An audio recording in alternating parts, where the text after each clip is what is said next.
today I'm going to do a craft that I have been really excited about.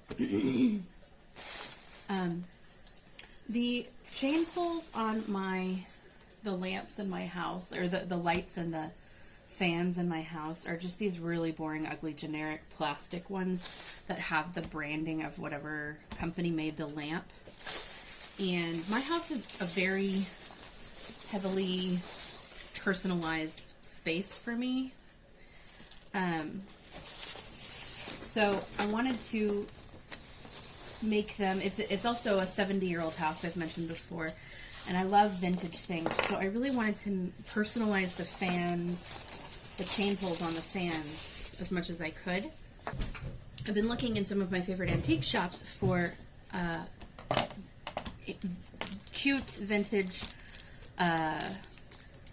knobs from like cabinets, and I found quite a few, as you can see. I love the look of them, so I am actually going to make these smaller ones and see if I can sell them, because they could work either as a light one chain pull or like a lamp, because they're smaller. So I've got two sets of the small ones, the really small ones with the brass top on them, and then these, and they're all glass, which I love because that's just a little more authentic than the plastic little dinky things. And maybe this is something that everybody already knew, like every homeowner already knew, that like you're not really supposed to keep the chain pulls for your fan when you buy it. You're supposed to, like, you know, find your own. But I hadn't really thought about it until one of them broke off randomly. So I realized that I wanted to make my own. So I've got 4 fans. I've got 4 fans in the house. Now the fan in our bedroom, I went ahead and bought some that like match the bedroom decor. If my husband likes some of these smaller ones better, then I'll swap them out and return the ones that I got. But so that leaves me with 6 chain pulls to make. Now last night I experimented with these ones and it worked. So they are now just in the drying phase, and then they just need to be cleaned. But this is a crystal heart chain pull that I made out of a doorknob. And this one had the hardware still stuck in it, kind of like this, except it was screwed in. So I had to unscrew it using pliers, and then well, you'll see how I do the actual process. But I'm thinking for now, I'll probably experiment with which ones go best with which rooms. But these heart ones, I'm kind of thinking I'm going to put in the nursery, just because they're kind of pretty, and eventually I might want to have the bigger ones to be easier for the kids to grab. Maybe not, though. I'm not sure. But I also like the idea of the light hitting these and potentially casting rainbows. Then I have this one that I had, and I went and bought these today.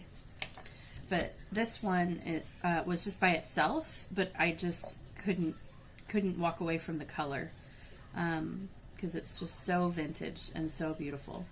So what I did was I got this black one to go with it, because they're the same size and they're approximately the same shape.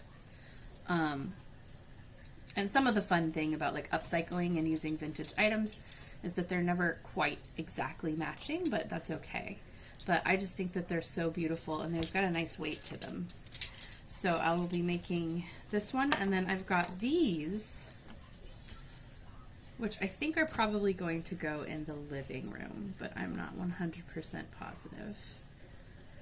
Basically, these and these will either go in the living room or the kitchen, unless I decide that I really like these better somewhere. So we'll figure it out. But for now, ooh, I just got glue on me. I guess it's not completely dry yet. It does say 24 hours.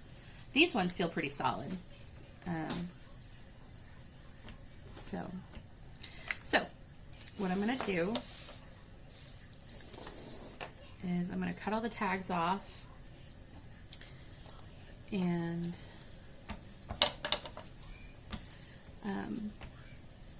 yeah, I love customizing my house,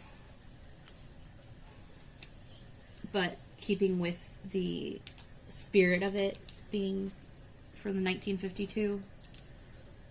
It's a big part of what made me fall in love with this house in the first place. Oh dear, I don't want to break them. They look like they're plastic, but well, I don't know, maybe they don't. To me, I assumed that they were plastic, and then I realized that they were glass. So I want to be extra careful not to break them. So each of these ran, the ones with the brass on the top ran $3 a piece. So I'm hoping to sell them for $6 a piece once they've been turned into, or like $12 for a set of 2. Once they've been turned into chain pulls. You want to give me your opinion on which rooms these should go in? So did you already do some rooms? Well, I already did our bedroom. Oh, okay. But I did the blue one. I'm going to do the black one today. So these are a set. And then these are a set. And then these are a set. I was kind of thinking these for the kids' room. Yeah, I was actually going to say the same thing. And then I was thinking either these in here or the kitchen, and then the other ones. I like the blue. I think my favorites are the blue and black one. I think they should be somewhere where people are going to see them the most. So here? So here, maybe? Okay, so these will go in the kitchen. Do you like these for the kitchen? Yeah. Because I could also do some of these for the kitchen. I also like those too. Okay, well, I'll be making them, then we can decide. Up to you. But okay, so these will probably be in the living room. And then these will be in the girls' room. So I'll just set these aside for now. So it's a really simple process. I have these really long chains, and then I have a whole bunch of the little brads that come with it. And this is part of why I went ahead and bought extras. These 6, there should be 6, yeah. These 6 ran me $15 for 6 of them, and then these were $3 each.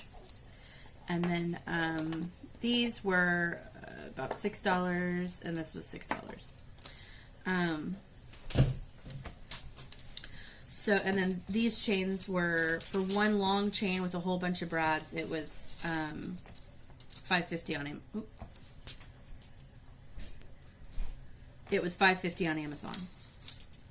So, what I'm going to do is I'm just going to set them all up like this. Bottom up.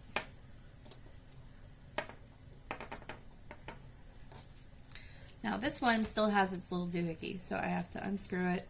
And this one's pretty easy. I don't have to use the pliers.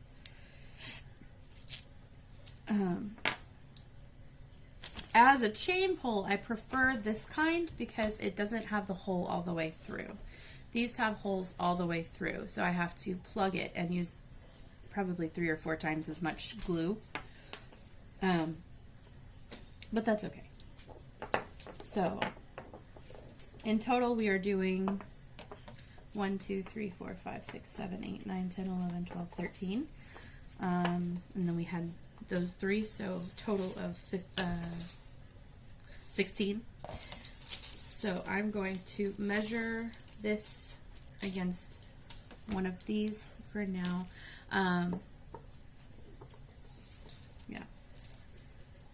So I determined the length of these based on the length of the current ones when I was experimenting last night. So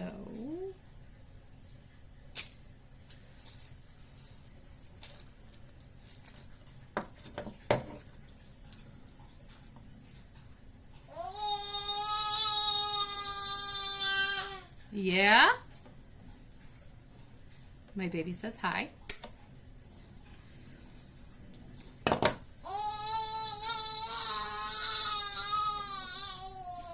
Oh, really?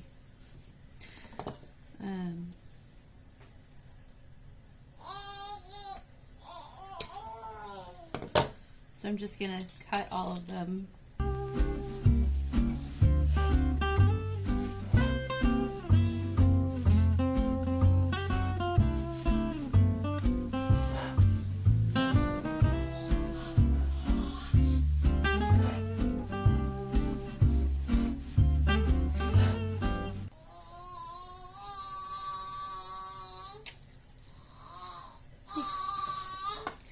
You having fun?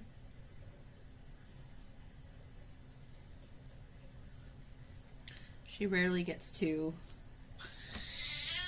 play without being pestered by her sister.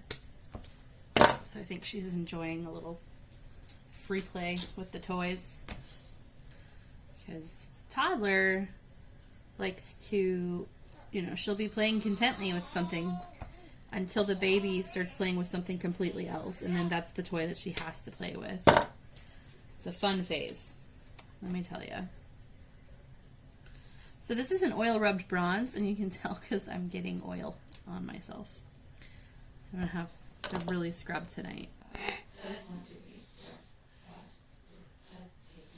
So I need 3 more from the other chain, which is not bad. That means I can make even more if I want.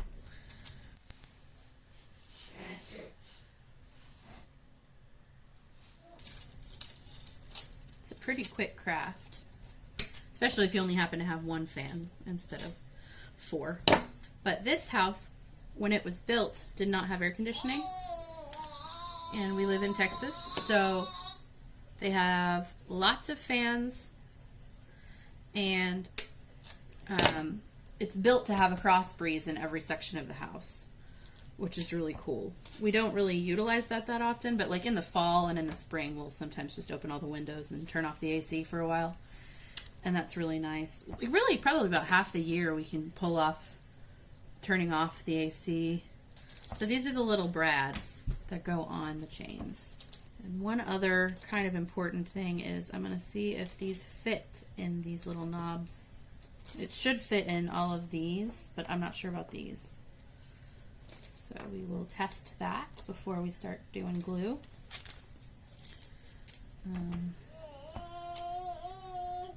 Yep, that'll fit just fine. Exciting! I'm really, really excited. This is such a fun project because it looks just like I wanted it to. So the Gorilla Glue requires a damp surface. So I'm going to get some water and a straw. You having fun? You're having so much fun. Did you get your thumb? Hi, baby. Okay, so I've got some water and a straw. And I went ahead and took the chain pull from the kitchen fan just to show you how, like, rinky-dink plastic it is. And this one's actually rather short. I may end up having to shorten some of these, but I'd rather start with too long than too short. I've got this plastic here because I figured out last night with this one that you can peel it off pretty easily if it's on plastic, but if you have it on any kind of paper, it's gonna like tear the paper with the glue, and then you're gonna have to like peel it off. So, but it seems like the glue is taking a lot longer to dry in this one than in these. These are like ready to go, but there's also like 3 times as much, and it isn't exposed to air right now, so maybe that'll help. I don't know if you can see that, but anyway, so I'm gonna go ahead and use my coaster to do all of the water to moisturize it. I'm going to start with the one I'm most excited about in case I run out of Gorilla Glue. But I'm just going to like dump the water kind of through the hole and then turn it as I do it, because it just says to make it damp. And this is a Gorilla Glue that's specifically supposed to be for glass and like smooth surfaces. So I'll go ahead and assemble this one. So we're just going to, and I'll go ahead and get the chain damp as well in that little puddle. We're going to take the glue and I'm going to just put the glue in there, and then I'm going to stick.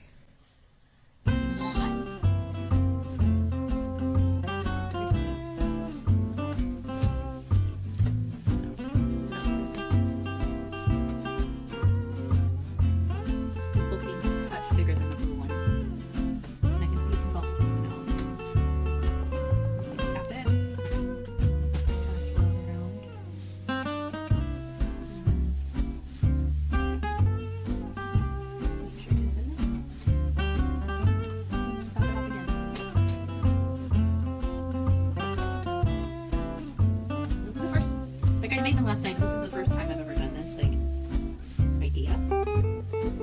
So we will just see how it goes. Let's pull it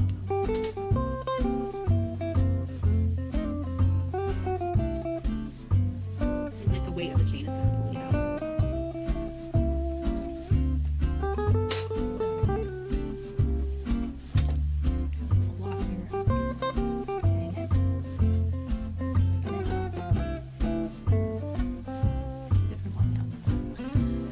Great, I think that worked. So I'll go ahead and do these ones.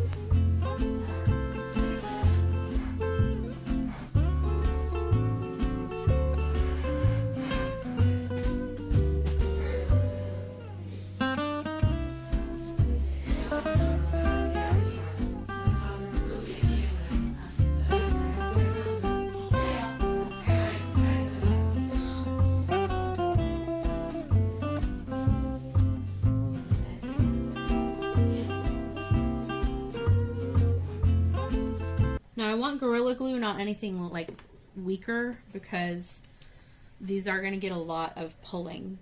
So you really want to make sure that you do let it set for the full 24 hours. And you want to use the good glue. This is not the time to scrimp.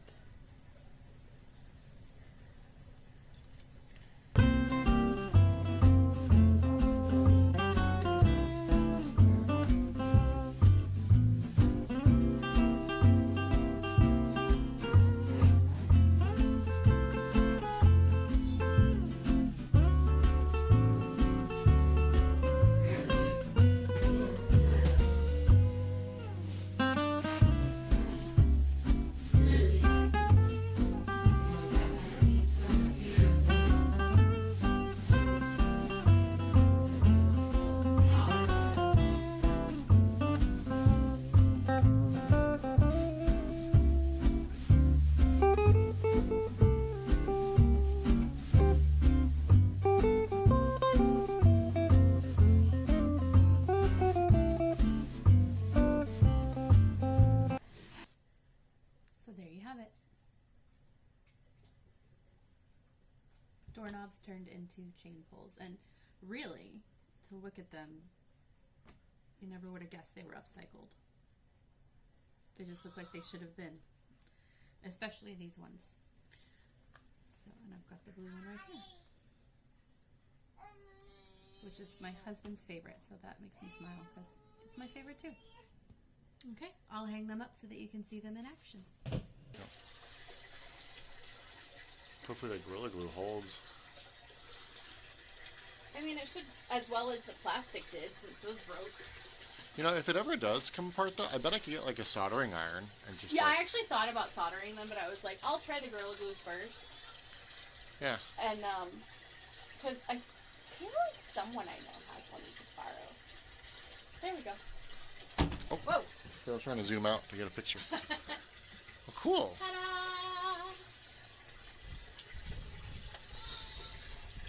There you go. Not pretty? And sure, they're heart-shaped from the bottom, but considering it's on a fan, it's already above your head anyway. I have no depth perception with the camera. Oh. It's kind of funny how that is. Cool. Did that make it focus better? No, it's not that. It just meant like I was trying to reach for it, but I was looking through the camera, and my hand was like, I was like, oh, I can't. That's why it does that. And while we're at it, I'll give you a tour of the nursery because it's rare that it's empty. So, this is our painting by Leonid Afremov.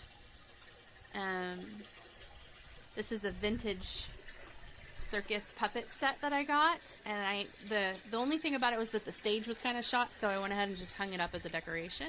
These are this is a vintage match game I got at a consignment, and each of those were the ones that had lost their matches. And then I've got this little wooden circus that's fallen down. But there's like a monkey on a tricycle and stuff. Can you guess the theme? Tell me in the comments what you think the theme of this nursery is. And then we've got the toys. Ouch. Custom made quilt by a lady at my church. Ouch. Custom made curtains by my mom. I designed these shelves, and my husband and I, and my dad, we built them, and then I decoupaged the backs of them. But they're just hat boxes, cardboard hat boxes with wooden shelves. Now these shelves are like anchored, so they're as strong as they get. So you could put you could sit on them probably. And then there's a vintage carousel that does plug in and lights up and stuff, but it's a little too tempting for the toddler, so I only pull it out occasionally. And a Barnum and Bailey authentic elephant. And then we've got our Sasquatch mobile and our angel wings from the Renaissance Fair and the beds. It's a pretty small room. I think it's about 10 by 10. And then we have our vintage alphabet, which is like a little nursery rhyme, and our Hebrew alphabet, because we want to teach our kids Hebrew as well. Their dad speaks Hebrew, so yeah. And then we've got our little measuring chart here. And that's the nursery. Oh, and there's our giant giraffe. And our stuffed animals. We also have the wreath. It's not completed yet, but I've been making it myself, and every element had to be hand stitched, so it's taking forever because I get carpal tunnel when I'm pregnant, so I couldn't work on it when I was pregnant. And we've got a nice shag purple rug. And then what I've done is we've got the bookshelf with basically, at the bottom is the stuff for babies and very preschoolers, and then it just goes up in age for my book collection for kids. I painted that. And then each kid has a closet. So it was originally built with 2 kids in mind. Oh, and I made this during COVID, when I was in my last month of pregnancy, just sitting around the house.